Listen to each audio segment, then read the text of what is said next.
नमस्कार। राशि चक्र में आप सबका बहुत बहुत स्वागत है। मैं हूं प्रवीण मिश्र। आइए जानते हैं आज का दिन आपका कैसा बीतेगा। सबसे पहले बात आज के पंचांग की। 1 नवंबर 2025 दिन शनिवार, कार्तिक मास चल रहा है, शुक्ल पक्ष है, दसवीं तिथि रहेगी सुबह 9:11 तक, फिर एकादशी तिथि प्रारंभ हो जाएगी। शतविंशा नक्षत्र रहेगा शाम को 6:20 तक, फिर पूर्व भाद्रपद नक्षत्र शुरू हो जाएगा। चंद्रमा कुंभ राशि में गोचर कर रहे हैं। भगवान सूर्य तुला राशि में विराजमान है। आज अभिजीत मुहूर्त का समय होगा सुबह 11:42 से दोपहर 12:27 तक। राहु काल का समय होगा सुबह 9:19 से सुबह 10:42 तक। दिशा शूल है पूर्व दिशा, तो पूर्व दिशा की ओर लंबी दूरी की यात्रा ना करें। तो चलिए शुरू करते हैं आपका राशिफल। सबसे पहले बात मेष राशि की। हर काम सावधानी से करने का दिन है। यात्रा से लाभ होगा, मन की चिंता दूर होगी। बातचीत में अहंकार ना दिखाएं, सेहत ठीक रहेगी। व्यापार में लाभ का योग बन रहा है। जरूरी टिप, धैर्य रखें। शुभ रंग पीला। उपाय, गौ माता को रोटी खिलाएं। वृष राशि, कहीं दूर से अच्छी खबर मिलेगी। रुके हुए काम पूरे करने का दिन है। प्रॉपर्टी खरीदने का योग बन रहा है। रिश्तों को संभालने का समय है। दुश्मन शांत रहेंगे। व्यापार में स्थिति अनुकूल रहेगी। जरूरी टिप, जल्दबाजी से बचें। शुभ रंग क्रीम। उपाय, दुर्गा चालीसा का पाठ करें। मिथुन राशि, धन की स्थिति में सुधार होगा। मन में संतोष का भाव बढ़ेगा। लोगों से उलझने से बचें। भावनाओं में बहकर कोई भी काम ना करें। आपकी कार्यक्षमता बढ़ेगी। व्यापार में स्थिति अनुकूल रहेगी। जरूरी टिप, खर्चों को कंट्रोल करें। शुभ रंग बादामी। उपाय, किसी गरीब को आटे का दान करें। कर्क राशि, हर काम सावधानी से करें। क्रोध को काबू में रखना होगा। उधार लेन देन से बचें। बड़े निर्णय करने से बचें। लंबी दूरी की यात्रा आज ना करें।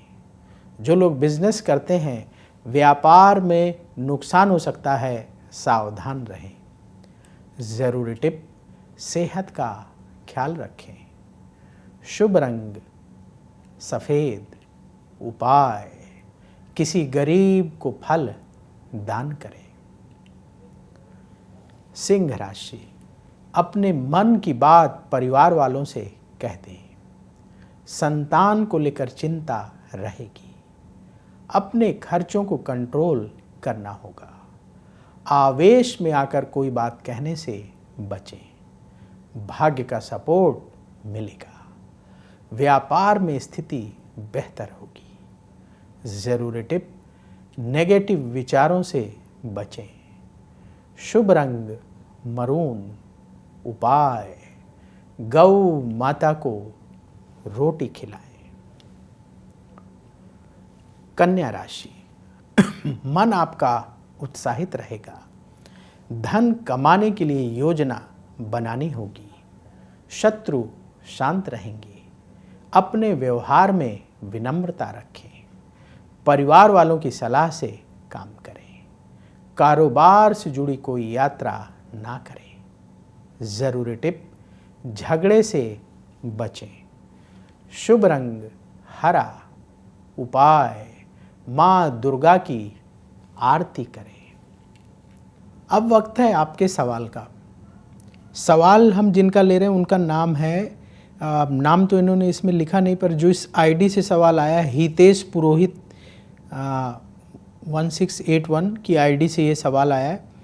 और इन्होंने सवाल डेट ऑफ बर्थ कंप्लीट नहीं लिखी, इसलिए इनकी कुंडली नहीं बना पा रहे हैं। इन्होंने डेट लिखी है 14 अप्रैल 1970, टाइम 10 PM और प्लेस नहीं लिखा कि इनका जन्म कहाँ का है। तो कुंडली बनाने में क्या होता है कि आप डेट डालेंगे, टाइम डालेंगे, प्लेस डालेंगे, तब जाके आपकी कुंडली बनती है और फिर उसका जवाब दिया जाता है। तो एस्ट्रो तक पर जब तक आपकी पूरी कुंडली नहीं बन पाएगी तो हम कैसे जवाब देंगे। तो पूरी जब डिटेल जो है फीड करेंगे तभी तो कुंडली बन के आएगी, तो फिर जवाब देंगे। तो इन्होंने प्लेस नहीं लिखा तो कुंडली नहीं बन पा रही है, लेकिन सवाल बहुत इंटरेस्टिंग है तो इसलिए मैं सवाल ले रहा हूँ।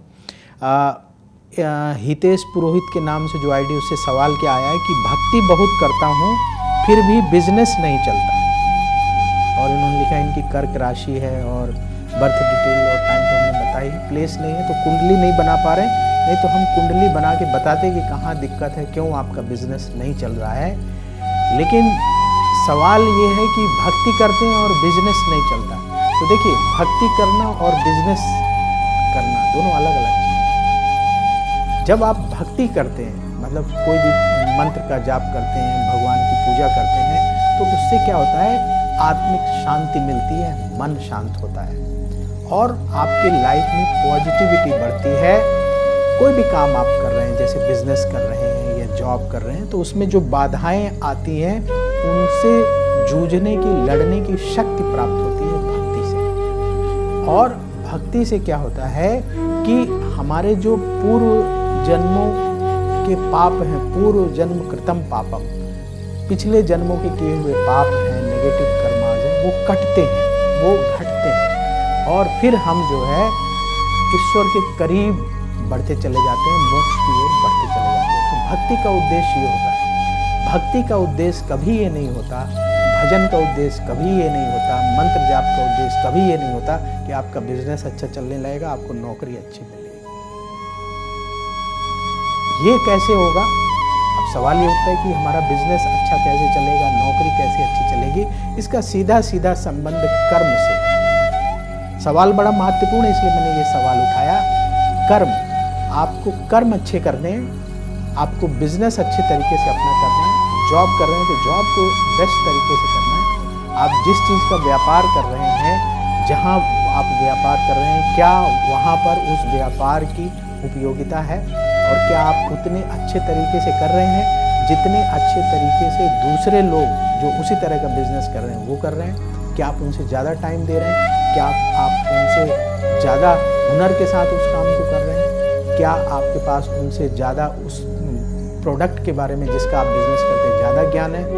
अगर ज्ञान, स्किल आपकी प्लस होगी और जहां आप बिजनेस करते हैं वो स्थान उस बिजनेस के लिए सूटेबल होगा, तो अवश्य आज नहीं तो कल आपके बिजनेस में ग्रोथ होगी, आपके कर्म को महत्व जरूर मिलेगा, आपका काम जरूर चलेगा। आप थोड़ा और मेहनत बढ़ा दीजिए। और जो आपके बिजनेस में कमियां हैं जिनमें आप सुधार कर सकते हैं, जैसे उसी तरह का बिजनेस जो लोग कर रहे हैं, क्यों उनका अच्छा चल रहा है, आपका क्यों उतना अच्छा नहीं चल रहा है, कंपेयर करके देखिए।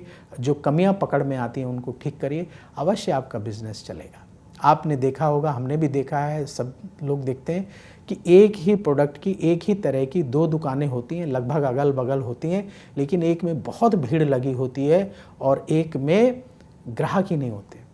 साधारण आपको उदाहरण बता दें, किराने की दुकान, जहाँ डे टू डे लाइफ की चीज़ें मिलती हैं, चाय पत्ती मिल रही, चीनी मिल रही, गुड़ मिल रहा, तेल मिल रहा, ऐसी दुकानों में मैंने देखा कि एक दुकान बिल्कुल खाली पड़ी है, वहाँ कोई ग्राहक नहीं जा रहा, और एक जो है भीड़ लगी हुई है, उसमें आप 10 मिनट खड़े रहना पड़ेगा तब सामान मिलेगा। क्या अंतर है दोनों दुकानों में? बहुत सारी चीज़ों का अंतर होता है। पहले तो रेट का अंतर, वही चीनी वही गुड़ यहाँ क्यों 2 रुपये सस्ती मिल रही है, वो 2 रुपये महंगा क्यों दे रहा है।